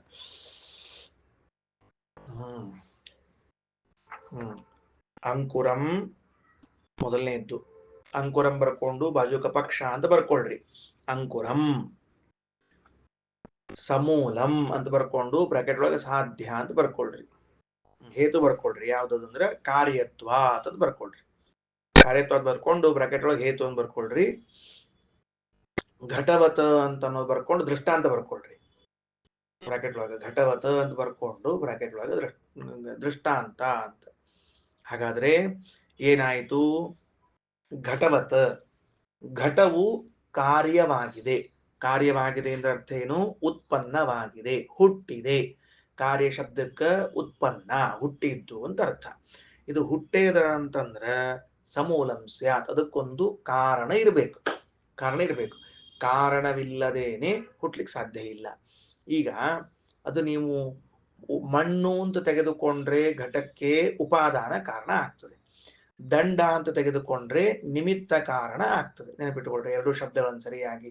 ಮಣ್ಣು ಅಂತ ತೆಗೆದುಕೊಂಡ್ರೆ ಏನಾಗ್ತದೆ, ಮಣ್ಣು ಅಂತ ತೆಗೆದುಕೊಂಡ್ರೆ ಉಪಾದಾನ ಕಾರಣ. ದಂಡ ಅಂತ ತೆಗೆದುಕೊಂಡ್ರೆ ನಿಮಿತ್ತ ಕಾರಣ ಅಂತ ಆಗ್ತದೆ. ನಿಮಿತ್ತ ಕಾರಣ ಅಂದ್ರೆ ಕಾರ್ಯದಲ್ಲಿ ಸೇರೋದಿಲ್ಲ, ಅದು ಹೊರಗಿರ್ತದೆ. ಉಪಾದಾನ ಕಾರಣ ಅಂದ್ರೆ ಕಾರ್ಯಕ್ಕೂ ಕಾರಣಕ್ಕೂ ಭೇದಾಭೇದ ಇರ್ತದೆ. ಇದು ಭಿನ್ನವಾಗಿರ್ತದೆ, ಅದು ಭೇದಾಭೇದ ಉಳ್ಳದ್ದಾಗಿರ್ತದೆ. ನಿಮಿತ್ತ ಕಾರಣ ಮತ್ತು ಉಪಾದಾನ ಕಾರಣಗಳು ಅಂತ ಕರೀತಾರೆ. Okay, right. ಮುಂದೆ ನೋಡ್ರಿ, ಏನಾಯ್ತು, ನಿಮಿತ್ತಂ. ಹಾಗಾದ್ರೆ ಈ ಜಗತ್ತು ಅಥವಾ ಈ ಶರೀರ ಇದಕ್ಕೇನು ಕಾರಣ ಇದಕ್ಕೇನದ ಅಂತಂದ್ರೆ ಮತ್ತ ತೇಜಸ್ಸು, ನೀರು, ಅನ್ನ ಇದಕ್ಕೆಲ್ಲ ಅದ. ಅದರಿಂದ ಇದು ಹುಟ್ಟಿದೆ. ಇದಕ್ಕೆ ಯಾರ ಕಾರಣ? ಪರಮಾತ್ಮ ಕಾರಣ. ಅವನೇನು ನಿಮಿತ್ತ ಕಾರಣನೋ ಉಪಾದಾನ ಕಾರಣನೋ ಅಂತ ಪ್ರಶ್ನೆ ಬಂದ್ರೆ, ಮೂಲಮಪ್ಪೇಶ ನಿಮಿತ್ತನ್ನ ವಿಕಾರವಾನ್. ಆಚಾರ್ಯರು ಭಾಷೆಯಲ್ಲಿ ಹೇಳ್ತಾರೆ, ನಿಮಿತ್ತ ಕಾರಣ ಅನ್ಬೇಕೆ ಹೊರತಾಗಿ ವಿಕಾರ ಅಲ್ಲ, ಅಂದ್ರೆ ಉಪಾದಾನ ಕಾರಣನಲ್ಲ. ಸರಿ ಆಯ್ತಾ? ಏನಂತ ಹೇಳ್ಬೇಕು, ಜನ್ಮಾದ್ಯಸ್ಯ ಯಥೋನ್ವಯಾದಿತರತಶ್ಚ ಅರ್ಥೇಶ್ವಭಿಜ್ಞ ಸ್ವರಾಟ್ ಅನ್ನುವಾಗ ಭಗವಂತ ಈ ಜಗತ್ತಿಗೆ ನಿಮಿತ್ತ ಕಾರಣ. ಹೀಗೆ ನಿಮಿತ್ತ ಕಾರಣ ಅಂತ ಹೇಳಿದ್ರಿಂದ ಎರಡು ಲಾಭ ಆಯ್ತು ನಮಗೆ. ನಿಮಿತ್ತ ಕಾರಣ ಅಂತ ಹೇಳಿದ್ರಿಂದ ಎರಡು ಲಾಭ ಆಯಿತು. ಏನಾಯಿತು? ಒಂದು, ಭಗವಂತ ವಿಕಾರಗೊಳ್ಳುವುದಿಲ್ಲ ಅಂತ ಸಿದ್ಧ ಆಯ್ತು ಮೊದಲನೇದ್ದು. ಯಾಕ? ದಂಡವು ಘಟಕ್ಕೆ ನಿಮಿತ್ತ ಕಾರಣ ಅಂತ ಹೇಳಿದಾಗ ಏನು? ದಂಡವು ಘಟಕ್ಕೆ ನಿಮಿತ್ತ ಕಾರಣ ಅಂತ ಹೇಳಿದಾಗ ದಂಡವೇ ವಿಕಾರಗೊಂಡು ಘಟವಾಗಿಲ್ಲ, ದಂಡವೇ ವಿಕಾರಗೊಂಡು ಘಟ ಆಗಿಲ್ಲ, ಹಿಂಗಾಗಿದೆ ಹೇಳಿಕ್ ಬರೋದಿಲ್ಲ. ಹಾಗೆ ಭಗವಂತ ಜಗತ್ತಿಗೆ ನಿಮಿತ್ತ ಕಾರಣ ಅಂತ ಹೇಳಿದ್ರಿಂದ ನಿರ್ವಿಕಾರ, ವಿಕಾರಗೊಳ್ಳುವುದಿಲ್ಲ. ಇನ್ ನೆಕ್ಸ್ಟ್ ಎರಡನೆಯದ್ದು, ದಂಡವು ಘಟದಿಂದ ಭಿನ್ನವಾಗಿದೆ. ಯಾಕ? ಮಣ್ಣು ಮಾತ್ರ ಘಟದೊಳಗೆ ಸೇರ್ಕೊಂಡದ, ಮಣ್ಣು ಮಾತ್ರ ಘಟದೊಳಗೆ ಸೇರ್ಕೊಂಡದ, ದಂಡ ದಂಡ ಎಲ್ಲದ ಅಂದ್ರ ಘಟ ಬಿಟ್ಟು ದೂರೇ ಅದ. ಹಂಗ ಈ ಪರಮಾತ್ಮ ಏನಾಗ್ಯಾನ ಅಂತ ಕೇಳಿದ್ರೆ ಪರಮಾತ್ಮ ಜಗತ್ತನ್ನ ಬಿಟ್ಟು ದೂರ ಇದ್ದಾನೆ. ಅಂದಮೇಲೆ ನಿಮಿತ್ತ ಕಾರಣ ಅಂತ ಹೇಳಿದ್ರಿಂದ ಜಗತ್ತಿಗೂ ಪರಮಾತ್ಮನಿಗೂ ಭೇದ ಅದ ಅಂತ ಸಿದ್ಧ ಆಗ್ತದೆ. ಮತ್ತ ಪರಮಾತ್ಮ ನಿಮಿತ್ತ ಕಾರಣ ಅಂತ ಹೇಳಿದ್ರಿಂದ ವಿಕಾರ ಇಲ್ಲ ಅಂತ ಸಿದ್ಧ ಆಗ್ತದ. ನೋಡ್ರಿ, ಯಾಕೆ ಭಗವಂತನಿಗೆ ನಿಮಿತ್ತ ಕಾರಣತ್ವ ಹೇಳಬೇಕು ಅಂದ್ರೆ ಈ ಎರಡು ಕಾರಣಕ್ಕಾಗಿ. ತಿಳಿತಾ? ರೈಟ್. ಮುಂದ ಹೌದು, ಈಗ ನಮಗ ಲೋಕದಲ್ಲಿ ಏನ್ ಕಂಡದ ಅಂತಂದ್ರ ಬೀಜವೇ ಮರ ಆಗಿದ್ ಕಂಡದ. ಬೀಜ ಏನಾಗಿದೆ? ಮರ ಆಗ್ಯದ. ಈಗ ನೀವು ಬೀಜವನ್ನ ಬಿತ್ತಿ ಮರ ಆದ ಮೇಲೆ ಆ ಬೀಜ ಕೊಟ್ಟಿದ್ನಲ್ಲಪ್ಪ ಮೊನ್ನೆ ಬಿತ್ತಲಿಕ್ಕೆ ಹೊಳ್ಳಿ ಕೊಟ್ಬಿಡು ಅಂತ ಯಾರ ಕೇಳಿದ್ರೆ ಅವ ಎಲ್ಲಿಂದ ಕೊಡ್ಬೇಕವ? ಬರುದಿಲ್ಲ. ಅಂದಮೇಲೆ ನೀವೇನ್ ಮಾಡ್ಲಿಕ್ಕತ್ತೀರಿ? ಈಗ ಜಗತ್ತಿಗೆ ಪರಮಾತ್ಮ ಬೀಜನಾಗಿದ್ದಾನೆ, ಮತ್ತ ಮರ ಇದು ಜಗತ್ತಾಗ್ಯದ ಅಂತ ಹೇಳಿದ್ರಿ, ನಿಮಿತ್ತ ಕಾರಣ ಅಂತೆಲ್ಲ ಹೇಳಿದ್ರಿ. ಮತ್ತ ಇದು ಹುಟ್ಟಿ ಬಿಟ್ರ ಅದು ಇಲ್ಲದೆ ಹೋಗೋ ಪ್ರಸಂಗ ಬರ್ತದಲ್ಲ. ಬೀಜ ಇಲ್ಲದೆ ಹೋದಂಗ ಭಗವಂತ ಹೋಗ್ಬಿಡ್ತಾನಲ್ಲ ಅಂತಂದ್ರೆ ಅದಕ್ಕೆ ಉತ್ತರ ಕೊಡ್ತಾರ. ಬೀಜ ಜೀವೋ ಯಥಾ ಮೂಲಂ ಅಂಕುರಸ್ಯ ಅವಿಕಾರತಃ ಯಥಾ ಪಿತಾ ಪುತ್ರ ತನ್ವಸ್ತದ್ದೇಹೋ ಹಿ ವಿಕಾರವಾನ್ ಏವಂ ಹರಿರ್ಹಿ ಮೂಲಂ ಅಪಿನ ವಿಕಾರ ಕಥಂಚನ ಇತಿ ಚ. ಎರಡು ದೃಷ್ಟಾಂತ ಕೊಡ್ತಾರ. ಏನ್ ಎರಡು ದೃಷ್ಟಾಂತ ಕೊಡ್ತಾರ ಅಂತಂದ್ರೆ ಒಂದು ಉಪಾದಾನ ಕಾರಣ ಅದ, ಇನ್ನೊಂದು ನಿಮಿತ್ತ ಕಾರಣ ಅದ ಅಂತ. ಹೆಂಗ ಅಂದ್ರೆ ಒಂದು ತಂದೆ, ಮೊದಲು ತಂದೆ ತಗೊಳ್ರಿ. ಈಗ ನಾವೇನಿದ್ದೀವಿ, ನನ್ನ ಮಗನ ದೇಹಕ್ಕೆ ನಾನು ಎರಡು ರೀತಿಯಿಂದ ಕಾರಣ ಆಗಿದ್ದೇನೆ. ಒಂದು ಉಪಾದಾನ ಕಾರಣವೂ ಆಗಿದ್ದೇನೆ, ಒಂದು ನಿಮಿತ್ತ ಕಾರಣವೂ ಆಗಿದ್ದೇನೆ. ಹೆಂಗ್ರಿ ಆಚಾರ ಎರಡೆರಡು ಹೆಂಗಾಗ್ತೀರಿ? ನೀವ ವಿಕಾರಗೊಂಡಿರೇನು ಅಂತಂದ್ರೆ ಹೌದು, ನನ್ನ ದೇಹದಲ್ಲಿರುವಂತಹ ಅಸ್ಥಿ ಮಜ್ಜಾದಿಗಳಲ್ಲಿದ್ದ ವೀರ್ಯವೇ ಅವನ ದೇಹಕ್ಕೆ ಕಾರಣವಾಗಿದೆ. ಯಾರ ದೇಹಕ್ಕ? ಪುತ್ರ ದೇಹಕ್ಕೆ ಕಾರಣವಾಗಿದೆ. ಅಂದಮೇಲೆ ನನ್ನ ದೇಹದ ಕಂಟಿನ್ಯೂಯೇಷನ್ ಅಂದ್ರೆ ಎಕ್ಸ್ಟೆನ್ಷನ್ ಏರಿಯಾನ ನನ್ನ ಮಗ ಅವ ಆದ. ಇನ್ನ ನನ್ನ ಜೀವ ಏನದ, ದೇಹದಲ್ಲಿದ್ದ ಜೀವ ಏನದ, ಅದು ಆ ದೇಹ ಹುಟ್ಲಿಕ್ಕೆ ನಿಮಿತ್ತ ಕಾರಣ ಆಗಿದೆ. ಅದು ಉಪಾದಾನ ಅಲ್ಲ, ಅದು ನಿಮಿತ್ತ ಕಾರಣ ಆಗಿದೆ. ಹಾಗೆಯೇ ಬೀಜದಲ್ಲಿ ಒಂದು ಜೀವ ಇದೆ, ಆ ಬೀಜದಲ್ಲಿರುವಂತಹ ಜೀವವೂ ಮತ್ತ ಆ ಮರಕ್ಕೆ ನಿಮಿತ್ತ ಕಾರಣ, ಬೀಜ ಇದು ಉಪಾದಾನ ಕಾರಣ ಅಂತ ಕರ್ಸ್ಕೋತದ. ಯಾಕಂದ್ರೆ ಬೀಜ ಏನಾಗ್ಬಿಡ್ತದೆ? ಅದು ಒಡೆದು ಅದು ಮರ ಆಗ್ಬಿಡ್ತದೆ. ಹಿಂಗಾಗಿ ಅದು ಉಪಾದಾನ ಕಾರಣ ಆಯ್ತು. ಅದರ ಒಳಗೊಂದು ಜೀವ ಇತ್ತಲ್ಲ, ಅದು ಮಾತ್ರ ನಿಮಿತ್ತ ಕಾರಣ ಆಯ್ತು. ಹೆಂಗ ನನ್ನ ದೇಹದಲ್ಲಿದ್ದ ನನ್ನ ಜೀವ ಇದು ಆ ನನ್ನ ಮಗನ ದೇಹಕ್ಕೆ ನಿಮಿತ್ತ ಕಾರಣವಾಗಿ ನನ್ನ ದೇಹ ಅವನ ದೇಹದ ಉತ್ಪತ್ತಿಗೆ ಉಪಾದಾನ ಕಾರಣವಾಗ್ತದೋ ಆ ರೀತಿಯಿಂದ ಅಂತ ತಿಳ್ಕೊಳ್ಬೇಕು. ಪರಮಾತ್ಮನನ್ನು ಹಿಂಗೆ ತಿಳ್ಕೊಳ್ರಿ ಅಂತ ದೃಷ್ಟಾಂತ ಕೊಟ್ಟಿದ್ದಾರೆ. ಇನ್ನೊಂದ್ಸತಿ ನೋಡ್ರಿ. ಈಗ ಬೀಜ ಜೀವ ಯಥಾ ಮೂಲಂ ಅಂಕುರಸ್ಯ ಅವಿಕಾರತಃ. ಬೀಜದಲ್ಲಿರುವಂತಹ ಒಂದು ಜೀವ ಇದೆಯಲ್ಲ, ಇದು ಮೂಲ, ನಿಮಿತ್ತ ಕಾರಣ. ಯಾಕ? ಅಂಕುರಕ್ಕೆ ಅವಿಕಾರತಃ, ವಿಕಾರಗೊಳ್ಳದೇನೇ ಮೂಲ ಆಗ್ಯದ, ಕಾರಣ ಆಗ್ಯದ. ವಿಕಾರಗೊಳ್ಳದೇನೆ ಮೂಲ ಆಗ್ಯದ. ಕೆಲವರು ಜಗಳ ಹಚ್ಚಿಟ್ಟು ದೂರ ಕೂತಿರ್ತಾರ, ತಾವು ಜಗಳದಾಗ ಪಾರ್ಟಿಸಿಪೇಟ್ ಮಾಡಿರಂಗಿಲ್ಲ, ಜಗಳಕ್ಕೆ ಕಾರಣ ಆಗಿರ್ತಾರೆ. ಇನ್ ಕೆಲವರು ತಾವು ಜಗಳದೊಳಗೆ ಪಾಲ್ಗೊಂಡು ಜಗಳಕ್ಕೆ ಕಾರಣ ಆಗಿರ್ತಾರೆ. ಹಿಂಗಿದ್ದಂಗೆ ಇಬ್ರು ಇದ್ದಂಗೆ ಅವರು. ಮನೆಯೊಳಗ ಜಗಳ ನಡೀತಿರ್ತದೆ. ಜಗಳ ನಡೀತಾ ಇರುವಾಗ ತಾವು ಪಾರ್ಟಿಸಿಪೇಟ್ ಮಾಡಿ ಜಗಳ ಮಾಡ್ತಿದ್ರೆ ಉಪಾದಾನ ಕಾರಣ, ತಾವು ಭಾಗವಹಿಸದೆ ದೂರ ಕೂತ್ಕೊಂಡು ಜಗಳ ಆಡ್ತಾ ಇದ್ರೆ ನಿಮಿತ್ತ ಕಾರಣ. ಅದಕ್ಕೆ ಬೀಜ ನೀವು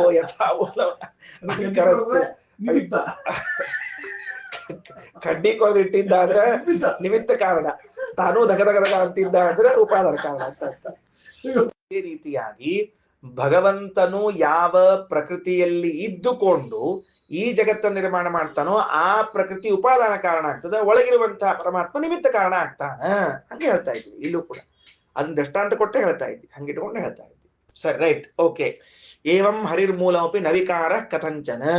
ಭಗವಂತ ಮಾತ್ರ ನಿರ್ವಿಕಾರನಾದ ಇದಕ್ಕ ಏನಂತಾರದಕ್ಕ ಕಾರಣ ಅಂತ ಕರ್ಸ್ಕೊತಾನ, ನಿಮಿತ್ತ ಕಾರಣ. ಇನ್ನ ಹೌದು, ಮತ್ತ ಏನದು ಪ್ರಾಥಮ್ಯಾತ್, ಇದ್ಯಾಕೆ ಬಂತಪ್ಪ ಈಗ ಪ್ರಾಥಮ್ಯಾತ್ ಅನ್ನೋದಕ್ಕ ಅಂತಂದ್ರ, ಹಾ ಮೊದಲಿಗೆ ಹುಟ್ಟಿಕೊಂಡು ಬಂದಿರುವಂತಹ ಪದಾರ್ಥಗಳಾದದ್ದರಿಂದ ಇವುಗಳನ್ನ ಜಡ ಪದಾರ್ಥಗಳು ಅಂತ ಕರಿಬಾರದು. ನೋಡ್ರಿ ಏನಂತಾರ, ಪ್ರಾಥಮ್ಯಾಚ್ಚ ತೇಜಾದ್ಯಾಹ ಲಕ್ಷ್ಮ್ಯಾದಯ ಇತಿ ಸಿದ್ಧಂ. ಎಲ್ಲೂ ಅಂದ್ರ ಬೇರೆ ವ್ಯಾಖ್ಯಾನಕಾರರು ಏನ್ ಮಾಡ್ಯಾರ ಅಂದ್ರ, ತೇಜಃ ಆಪಹ ಅನ್ನಂ ಅನ್ನೋ ಶಬ್ದಕ್ಕ ಜಡವಾದ ತೇಜಸ್ಸು ನೀರು ಅನ್ನ ಅಂತಂದಾರ. ಶ್ರೀಮದಾಚಾರ್ಯರು ಮಾತ್ರ ಲಕ್ಷ್ಮೀದೇವಿ ಪ್ರಾಣದೇವರು ರುದ್ರದೇವರು ಅಂದಾರ. ಯಾಕಂದ್ರ ಪ್ರಥಮವಾಗಿ ಹುಟ್ಟಿ ಬಂದಿರುವರಾದ್ರಿಂದ ಇವರನ್ನ ನಾವು ಜಡ ಅಂತ ತೆಗೆದುಕೊಳ್ಳಿಕ್ ಬರುವುದಿಲ್ಲ. ಯಾಕಂದ್ರೆ ಪುರಾಣಗಳು ಬೇರೆ ವಾಕ್ಯಗಳೆಲ್ಲವೂ ಕೂಡ ಸೃಷ್ಟಿ ಪ್ರಕ್ರಿಯೆಯನ್ನು ಹೇಳುವಾಗ ಬೇರೆ ತರದಿಂದ ಹೇಳಿದ. ಹೆಂಗ ಸೃಷ್ಟಿಯಾಗ್ಯದ ಅಂತ ಹೇಳೋ ಕಾಲಕ್ಕ ಆ ಸೃಷ್ಟಿಯಲ್ಲಿ ನೋಡಿದಾಗ ಪಂಚಭೂತಗಳ ಸೃಷ್ಟಿ ಅಂತ ಅರ್ಥ ಆಗ್ತದೆ. ಇಲ್ಲಿ ನೋಡಿದಾಗ ಮಾತ್ರ ದೇವತಾ ಸೃಷ್ಟಿ ಅಂತ ಹೇಳಬೇಕು. ಯಾಕ ಆಕಾಶಾದ್ ವಾಯು, ವಾಯೋರಗ್ನಿ, ಅಗ್ನಿರಾಪಹ, ಅದ್ಭ್ಯ ಪೃಥಿವಿ, ಹಿಂಗದ ಕ್ರಮ ಅಲ್ಲಿ. ಇಲ್ಲಿ ಹಂಗಲ್ಲ, ತೇಜ ತೇಜಸ್ಸಿನಿಂದ ಆಪಹ, ಆಪದಿಂದ ಅನ್ನ ಅಂತ ಬಂದದ. ಹಿಂಗಾಗಿ ಇದು ಪಂಚಭೂತಗಳ ಸೃಷ್ಟಿ ಅಲ್ಲ, ಇದು ದೇವತಾ ಸೃಷ್ಟಿ ಅಂತ ಆಗಬೇಕು. ತಿಳಿತಿಲ್ಲೋ? ಕಾರ್ಯಕ್ರಮ ಹಿಂದ್ ಮುಂದಾದವು ಅಂದ್ರೆ ಯಾರೋ ದೊಡ್ಡ ವ್ಯಕ್ತಿ ಬಂದಾರ ಅಂತ ಅರ್ಥದಕ್ಕ. ಇಲ್ಲಾಂದ್ರೆ ಯಥಾ ಪ್ರಕಾರ ಹೊಂಟಿರ್ತಾವ ಕಾರ್ಯಕ್ರಮ, ಸುರಕ್ಷಿತ ಹೊಂಟಿರ್ತಾವ. ಮೊದಲು ಭಜನಿ, ಠಣ್ ಠಣ್ ಠಣ್ ಭಜನಿ, ಆಮೇಲೆ ಭಜನೆ ಆದ ಕೂಡಲೇ ಇವ ಗಜನಿ ಬಂದ ಪ್ರವಚನ ಹೇಳಿಕ ಗಜನಿ. ಇದು ಮುಗಿದ್ಮೇಲೆ ಪ್ರಸಾದ. ಇದಕ್ಕೆ ಯಥಾ ಪ್ರಕಾರ ಕಾರ್ಯಕ್ರಮ ಇರ್ತದೆ. ಹಂಗಿಲ್ದೆ ಡೈರೆಕ್ಟ್ ಆಗಿ ಪ್ರವಚನ ಶುರುವಾಗಿ ಮಂತ್ರಾಕ್ಷಿ ಕೊಟ್ಟು ಆಮೇಲೆ ನೀವು ಭಜನೆ ಮಾಡ್ಕೊಳ್ರಿ ಅಂತ ಹೇಳಿ ಹೋದ್ರು ಅಂದ್ರೆ ಯಾರೋ ವ್ಯತ್ಯಾಸ ಆಗ್ಯದ ಅಂತ ಅರ್ಥ. ಅದಕ್ಕೆ ವ್ಯಕ್ತಿ ಬೇರೆ ಬಂದಾರ ಅಂತ ಅರ್ಥ. ಹಂಗ ತೇಜೋಭಿಮಾನಿನಿ ಲಕ್ಷ್ಮೀ, ಹೌದು ಕ್ರಮ ವ್ಯತ್ಯಾಸ ಆಗ್ಯದ ಅನ್ನೋದಕ್ಕೆ ಹಿಂಗ್ ಹೇಳ್ತಿರಲ್ಲ, ಪ್ರಮಾಣ ಇದೆಯಾ ಅಂತ ಕೇಳಿದ್ರೆ ಅವಶ್ಯವಾಗಿ ಪ್ರಮಾಣ ಇದೆ. ತೇಜೋಭಿಮಾನಿನಿ ಲಕ್ಷ್ಮೀ, ತೇಜಸ್ಸಿಗೆ ಅಭಿಮಾನಿಯಾದವಳು ಮಹಾಲಕ್ಷ್ಮಿ. ಪ್ರಾಣಸ್ತು ಅಭಭಿಮಾನವಾನ್, ಪ್ರಾಣದೇವರು ನೀರಿಗೆ ಅಭಿಮಾನಿಗಳಾಗ್ಯಾರ. ಅನ್ನಾಭಿಮಾನಿ ರುದ್ರಶ್ಚ, ಅನ್ನಕ್ಕೆ ಅಭಿಮಾನಿಗಳು ರುದ್ರದೇವರು. ತಿಸ್ರಾಸ್ತಾ ದೇವತಾ ಪುರ, ಇವರು 3 ಮಂದಿ ದೇವತೆಗಳು ಮೊದಲಿಗೆ ಹುಟ್ಟಿದವರು ಎಂದು ತಿಳಿಯಬೇಕು. ಅಂದ್ರೆ ಆಚಾರ್ಯರು ಒಂದು ಯುಕ್ತಿಯನ್ನು ಒಂದು ಪ್ರಮಾಣವನ್ನು ಕೊಟ್ರು ಎರಡಕ್ಕ. ಏನಂತ ಒಂದು ಪ್ರಮಾಣ ಏನು, ಬ್ರಹ್ಮಾಂಡ ಪುರಾಣದಲ್ಲಿ ಈ ಶಬ್ದಗಳಿಗೆ ಇವರ ಅಭಿಮಾನಿಗಳು ಅಂತ ತಿಳ್ಕೊಳ್ರಿ. ಯುಕ್ತಿ ಏನು ಅಂದ್ರೆ ಮೊದಲಿಗೆ ತೇಜಸ್ಸು, ಅನಂತರದಲ್ಲಿ ನೀರು, ಅನಂತರದಲ್ಲಿ ಅನ್ನ ಹುಟ್ಟಿದ ಕ್ರಮ ಇದು ಸಾಮಾನ್ಯ ಸೃಷ್ಟಿಯ ಕ್ರಮ ಅಲ್ಲ, ಇದೊಂದು ವಿಶಿಷ್ಟ ಸೃಷ್ಟಿಯ ಕ್ರಮ ಆಗ್ಯದಾದ್ರಿಂದ ಅಲ್ಲಿ ಬಂದವರು ದೇವತೆಗಳೇ ಆಗಬೇಕು. ಸಾಮಾನ್ಯ ಕ್ರಮ ಹೆಂಗದ ಅಂತ ಕೇಳಿದ್ರೆ ಮಹತ್ತತ್ವ, ಅಹಂಕಾರ ತತ್ವ, ಅದಾದ ಮೇಲೆ ಅಹಂಕಾರಕ್ಕೆ 3 ಭಾಗ, ತಾಮಸ ಅಹಂಕಾರದಿಂದ ಮತ್ತೆ ಆಕಾಶ, ಆಕಾಶದಿಂದ ವಾಯು, ವಾಯುವಿನಿಂದ ಅಗ್ನಿ, ಹಿಂಗ್ ಬಂದದ. ಸೊ ಇದು ರೆಗ್ಯುಲರ್ ಸೃಷ್ಟಿ ಕ್ರಮ ಅಲ್ಲ. ಆದ್ರಿಂದಾಗಿ ಇದು ದೇವತಾ ಕ್ರಮವೇ ಇರಬೇಕು ಅಂತ ಒಂದು ಯುಕ್ತಿಯನ್ನ ಹೇಳಿ, ಎರಡನೇದು ಪ್ರಮಾಣ ಪುರಸ್ಸರವಾಗಿ ಎಲ್ಲ ಶಬ್ದಗಳಿಗೂ ಕೂಡ ದೇವತಾ ಅಂತ ಅರ್ಥ ಇದೆ ಅಂತ ಹೇಳಿಬಿಟ್ಟಿದ್ದಾರೆ. ಇದು ಬ್ರಹ್ಮಾಂಡೆ. ಮುಗೀತಾ? ಇನ್ನು ಮುಂದೆ ನೋಡ್ರಿ ಏನಂತ, ಯತ್ರ ಏತತ್ ಪುರುಷಃ ಸ್ವಪಿತಿ ನಾಮ ಸದಾ ಸೌಮ್ಯ ಸಂಪನ್ನೋ ಭವತೀತಿ ಸಂಸಾರಿಣಃ ಬ್ರಹ್ಮ ಪ್ರಾಪ್ತಿ ಮುಕ್ತ್ವಾ ಸ ಯಥಾ ಶಕುನಿಃ ಸೂತ್ರೇಣ ಪ್ರಬದ್ಧಃ ಇತಿ ತಸ್ಯ ಉಪಪಾದನಾನ್ ಮನೋನಾಮ ಪುರುಷಃ ಪ್ರಾಣನಾಮ ಭಗವಾನ್. ಅಂದ್ರೆ ಆಚಾರ್ಯ ಏನ್ ಮಾಡ್ಯಾರ ಅಲ್ಲಿ ಹೇಳೋ ಕಾಲಕ್ಕ, ಮನಸ್ಸು ಅನ್ನೋ ಶಬ್ದಕ್ಕ ಸಂಸಾರದಲ್ಲಿರುವಂತಹ ಪುರುಷ, ಪ್ರಾಣ ಅನ್ನೋ ಶಬ್ದಕ್ಕ ಭಗವಂತ ಅಂತ ಅರ್ಥ ಮಾಡ್ಯಾರ. ಇದು ಹೆಂಗ್ ಸಾಧ್ಯ ಅದ ಅಂತ ಕೇಳಿದ್ದಕ್ಕ ಹಿಂದು ಮುಂದಿನ ವಾಕ್ಯಗಳನ್ನು ನೋಡಿದಾಗ ಅರ್ಥ ಆಗ್ತದ. ನೋಡ್ರಿ, ಯತ್ರ ಯದಾ ಏತತ್ ಪುರುಷಃ ಸ್ವಪಿತಿ ನಾಮ, ಯಾವಾಗ ಈ ಜೀವ ಮಲ್ಕೋತ ನೋಡ್ರಿ, ತದಾ ಆಗ ಸೌಮ್ಯ ತದಾ ಸಂಪನ್ನೋ ಸತಾ ಸೌಮ್ಯ ಸಂಪನ್ನೋ ಭವತಿ, ಭಗವಂತನನ್ನ ಹೊಂದುತ್ತಾನೆ ಅಂತ ಇಲ್ಲಿ ಹೇಳಿ, ಆಗ ಸಂಸಾರಿಣೋ ಬ್ರಹ್ಮ ಪ್ರಾಪ್ತಿ ಮುಕ್ತ್ವ, ಈ ಸಂಸಾರದಲ್ಲಿರುವ ಜೀವ ಭಗವಂತನನ್ನ ಹೊಂದುತ್ತಾನೆ ಅಂತ ಹೇಳಿ ಮುಂದ ಸ ಯಥಾ ಶಕುನಿಃ ಸೂತ್ರೇಣ ಪ್ರಬದ್ಧ, ಒಂದು ಪಕ್ಷಿ ಹಗ್ಗದಿಂದ ಕಟ್ಟಿಕೊಟ್ಟಲ್ಪಟ್ಟದ್ದು ಅಂತ ಅದನ್ನೇ ಹೇಳ್ತಾ ಇದ್ದದರಿಂದಲೇನೆ ಆ ಮನೋನಾಮ, ಮನಸ್ಸು ಎಂಬ ಹೆಸರಿನಿಂದ ಯಾರು ಕರ್ಸ್ಕೋಬೇಕು, ಪುರುಷ, ಸಂಸಾರದಲ್ಲಿದ್ದ ಪುರುಷನೇ ಕರಿಬೇಕು. ಯಾಕಂದ್ರೆ ಕಂಟಿನ್ಯೂ ಅದ, ಹಿಂದೇನು ವಾಕ್ಯ ಬಂದದ ಅದು ಮುಂದುವರೆದದು. ಹಿಂದೆ ಬಂದ ವಾಕ್ಯ ಏನು ಅಂದ್ರೆ ಇದು ಮಲಗ್ತದೆ, ಇದು ಪ್ರಾಣಿ, ಈ ಪ್ರಾಣಿ ಮಲಗ್ತದ ಅಂತ ಹೇಳಿದ ಮೇಲೆ ಮುಂದೊಂದು ಪ್ರಾಣಿಗೆ ಹಗ್ಗ ಕಟ್ಟ್ಯಾರ, ಅದಕ್ಕೆ ಎಲ್ಲಿ ಹೋಗ್ಲಿಕ್ಕೆ ಆಗವಲ್ತು ಅಂತ ಹಿಂಗೆ ಹೇಳಿಕತ್ತದ್ರಿಂದ ಅವ ಯಾರಾಗ್ಬೇಕವ ಅಂದ್ರೆ ಜೀವನೇ ಆಗ್ಬೇಕು. ಮತ್ತ ಆ ಪ್ರಾಣ ನಾಮಕ ಯಾರಾಗಬೇಕು ಅಂದ್ರೆ ಭಗವಂತನಾಗಬೇಕು ಅಂತ ಹೇಳಿದ್ದಾರೆ. ಅಂದ್ರೆ ಒಂದ್ ಅಭಿಪ್ರಾಯದಿಂದ ಹೇಳಿದ್ರು. ಇಲ್ಲ ನಾವಲ್ಲಿ ಬಂದಿರುವಂತಹದ್ದನ್ನ ಮನಸ್ಸು ಮತ್ತು ಪ್ರಾಣ ಎಂಬುದಕ್ಕೆ ಜಡ ಅಂತ ಅರ್ಥ ಮಾಡ್ತೀವಿ ಅಂದ್ರೆ ಬರುವುದಿಲ್ಲ. ಸನ್ಮೂಲಾಹ ಸೌಮ್ಯ ಇಮಾಹ ಸರ್ವಾಹ ಪ್ರಜಾಹ ಸದಾಯತನ ಸತ್ಪ್ರತಿಷ್ಠಾಹ ಇತಿ ಉಪಸಂಹಾರಾತ್. ಮುಕ್ತಾಯದ ವಾಕ್ಯದಲ್ಲಿ ಈ ಜಗತ್ತಿಗೆ ಭಗವಂತ ಮೂಲನಾಗಿದ್ದಾನೆ, ಅವನಿಂದ ಇವರು ಹುಟ್ಟಿದ್ದು ಎಲ್ಲ ಹೇಳ್ತಿದ್ದಾಗ ಜಡ ಪದಾರ್ಥಗಳನ್ನಷ್ಟೇ ತೆಗೆದುಕೊಳ್ಳಿಕ್ ಬರುವುದಿಲ್ಲ. ಯಾಕಂದ್ರೆ ಇಮಾಹ ಪ್ರಜಾಹ ಅಂತದ, ಸ್ಪಷ್ಟವಾಗಿ ಈ ಪ್ರಜೆಗಳು ಅಂತಿದ್ದಾಗ ನೀವು ಮನಸ್ಸು ಎಂಬುದಕ್ಕೆ ಜಡ, ಪ್ರಾಣ ಎಂಬುದಕ್ಕೆ ಜಡ ಅರ್ಥವನ್ನ ಮಾಡ್ಲಿಕ್ಕೆ ಬರೋದಿಲ್ಲ. ಅಲ್ರಿ ಪ್ರಜಾ ಶಬ್ದಕ್ಕ ಚೇತನರಲ್ಲಿ ಪ್ರಸಿದ್ಧಿ ಇಲ್ಲದ ಅಂದ್ರ ಆಚಾರ ಅಂತಾರ ಪ್ರಜಾ ಶಬ್ದಶ್ಚ ಚೇತನೇಶ್ವೇವ ಪ್ರಸಿದ್ಧ. ಚೇತನರಲ್ಲೇ ಪ್ರಜಾ ಅನ್ನೋ ಶಬ್ದ ಪ್ರಸಿದ್ಧದ ಹೊರತಾಗಿ ಜಡ ಪದಾರ್ಥಗಳಲ್ಲಿ ಇಲ್ಲ. ಹೆಂಗ ಮತ್ತೊಂದು ವಾಕ್ಯ, ಪ್ರಜಾನಾಂ ಸುಖ ದುಃಖೇನ ರಾಜಾಪ್ನೋತಿ ಶುಭಾಶುಭಂ. ಭಾರಿ ಆಶ್ಚರ್ಯ. ಪ್ರಜೆಗಳು ಸುಖದಿಂದ ಇದ್ರೆ ರಾಜ ಶುಭದಿಂದ ಇರ್ತಾನೆ, ಅವನಿಗೆ ಪರಮ ಮಂಗಳ. ಪ್ರಜೆಗಳು ದುಃಖದಿಂದ ಇದ್ರೆ ರಾಜನಿಗೆ ಪರಮ ಅಮಂಗಳ ಅಂತ ಹೇಳೋ ಕಾಲಕ್ಕ ಅಲ್ಲಿ ಪ್ರಜಾ ಪ್ರಜಾನ್ ಶಬ್ದದ ಯಾರನ್ನ ಸುಖ ದುಃಖಗಳು ಯಾರಿಗೆ ಹೇಳಬೇಕು? ಚೇತನಕ್ಕೆ ಹೇಳಬೇಕು ಹೊರತಾಗಿ ಜಡಕ್ಕಲ್ಲ. ಅಂದಮೇಲೆ ಇಲ್ಲಿ ಬಂದಿರುವಂತಹ ಮನಸ್ಸು ಮತ್ತು ಪ್ರಾಣ ಅನ್ನೋ ಶಬ್ದದಿಂದ ಚೇತನ ತಗೊಳ್ಬೇಕೆ ಹೊರತಾಗಿ ಜಡ ಪದಾರ್ಥಗಳನ್ನು ತಗೊಳ್ಬಾರ್ದು. ಯಾಕಂದ್ರೆ ಬೇರೆ ವ್ಯಾಖ್ಯಾನಕಾರರು ಆ ರೀತಿಯಾಗಿ ಅರ್ಥ ಬರೆದಿದ್ದಾರೆ, ಇದು ಸರಿಯಲ್ಲ ಅಂತ ತಿಳಿಸ್ಲಿಕ್ಕೆ ಹೊರಟಿದ್ದಾರೆ. ಸರಿ, ಮುಂದೆ ಶರೀರ ಧಾತಕೃತ್ವೇನ ಲಕ್ಷ್ಮ್ಯಾದ್ಯಾಶ್ಚ ಮುಮುಕ್ಷುಣ ಧ್ಯೇಯಾಹ ತದೀಶಿತೃತ್ವೇನ ಭಗವಾನ್ ಪುರುಷೋತ್ತಮ. ಹೌದು, ಇತಿವಚನಾತ್ ಈ ಮಾತಿದ್ರಿಂದ ಅನುಸಂಧಾನ ಕರ್ತವ್ಯತಾ ಜ್ಞಾಪನಾರ್ಥಂ ತದುಕ್ತಂ ಪುರಸ್ತಾತ್. ನಾವು ಅನುಸಂಧಾನ ಮಾಡಬೇಕು ಅನ್ನೋ ಉದ್ದೇಶದಿಂದ ತದುಕ್ತಂ ಪುರಸ್ತಾತ್ ಹಿಂದೆ ಹೇಳಿದ್ವಲ್ಲ ಅಂತ ಹೇಳ್ತಾ ಇದ್ದಾರೆ. ಏನು ಅನುಸಂಧಾನ ಮಾಡಬೇಕು, ಯಾರನ್ನು ಅನುಸಂಧಾನ ಮಾಡಬೇಕು ಅಂತ ಕೇಳಿದಾಗ ಶರೀರ ಧಾತು ಕೃತ್ವೇನ, ನಮ್ಮ ಶರೀರ, ನಮ್ಮ ದೇಹದಲ್ಲಿರುವಂತಹ ಧಾತುಗಳು, ಈ ಬಾಹ್ಯವಾದ ಶರೀರ ಹಾಗೂ ಶರೀರದ ಒಳಗಿರುವಂತಹ ಧಾತುಗಳು ಇವೆಲ್ಲವೂ ನಿರ್ಮಾಣವಾಗುವುದು ಲಕ್ಷ್ಮೀ ಪ್ರಾಣ ರುದ್ರದೇವರಿಂದ. ಅಂದ ಮೇಲೆ ಮುಮುಕ್ಷುಣ ಮೋಕ್ಷ ಬಯಸುವಂತಹ ವ್ಯಕ್ತಿಯಿಂದ ಧ್ಯೇಯಾಹ ಇವರೆಲ್ಲರೂ ಧ್ಯಾನ ಮಾಡಲ್ಪಡಬೇಕು. ಯಾಕ ತದೀಶ್ರುತೃತ್ವೇನ ಭಗವಾನ್, ಇವರೆಲ್ಲರಿಗೂ ನಿಯಾಮಕನಾಗಿದ್ದವನು ಪರಮಾತ್ಮ ಎಂದು ಚಿಂತನೆಯನ್ನು ಮಾಡಬೇಕು ಅಂತ ಹೇಳಿದ್ದರಿಂದ ನೆನೆಸ್ಕೊಳ್ಬೇಕು ಅಂತ. ಪಾಠ ಮುಕ್ತಾಯ. ಕೊನೆ ವಾಕ್ಯ ಏನು ಅಂತಂದ್ರೆ, ಸಾಧನ ಶರೀರವಿದು ಸಾಧಾರಣವಲ್ಲ, ನೀದಯದಿ ಕೊಟ್ಟದ್ದು ಅಂತ ಒಂದು ಹಾಡು ದಾಸರು ಬರೆದದ್ದು. ಸಾಧನ ಶರೀರವಿದು ಸಾಧಾರಣವಲ್ಲ, ನೀದಯದಿ ಕೊಟ್ಟದ್ದು ಅಂತ. ನಮಗೆ ಶರೀರ ಬಂದದ್ದು ನಮ್ಮ ಸಾಧನೆಗೆ ಬಂದದ್ದೇ ಹೊರತಾಗಿ ಬೇರೆದಕ್ಕಲ್ಲ. ಅದು ಹೇಗೆ ಗೊತ್ತಾಯಿತು ನಿಮಗೆ ಸಾಧನೆಗೆ ಬಂದದ್ದು ಅಂತ ಹೇಳಿದಾಗ, ಮುಮುಕ್ಷುಣ ಆ ವಾಕ್ಯ ನೋಡ್ರಿ. ಮೋಕ್ಷವನ್ನ ಬಯಸುವಂತಹ ಪ್ರತಿಯೊಬ್ಬ ವ್ಯಕ್ತಿಯೂ ಕೂಡ ಲಕ್ಷ್ಮೀದೇವಿಯನ್ನ, ಪ್ರಾಣದೇವರನ್ನ, ರುದ್ರದೇವರನ್ನ ನೆನೆಸ್ಬೇಕು. ಯಾಕೆ ನೆನೆಸ್ಬೇಕು? ಅವ್ರನ್ನ ಯಾಕೆ ನಾ ಮೋಕ್ಷಕ್ಕೆ ಹೋಗಬೇಕಾಗಿದ್ದವ ಲಕ್ಷ್ಮೀದೇವಿ ಪರಮಾತ್ಮ ನೆನೆಸ್ತೀನಿ ನಾನು, ಇವ್ರನ್ನ ಯಾಕೆ ನೆನೆಸ್ಬೇಕು ಅಂದ್ರೆ ಶರೀರ ಧಾತುಕೃತ್ವೇನ, ಆ ಮೋಕ್ಷವನ್ನ ಇಚ್ಛಿಸಿದಾಗ ಆ ಇಚ್ಛೆಯನ್ನ ಪೂರ್ಣ ಮಾಡಿಕೊಳ್ಳಿಕ್ಕೆ ಬೇಕಾದ ಶರೀರವನ್ನ ಕೊಟ್ಟವರು ಇವರಾದದ್ದರಿಂದ ಇವರನ್ನ ನೆನೆಸಬೇಕು ಅಲ್ವಾ? ಸರಿ ಆಯ್ತಾ ವಾಕ್ಯ? ಮೋಕ್ಷವನ್ನ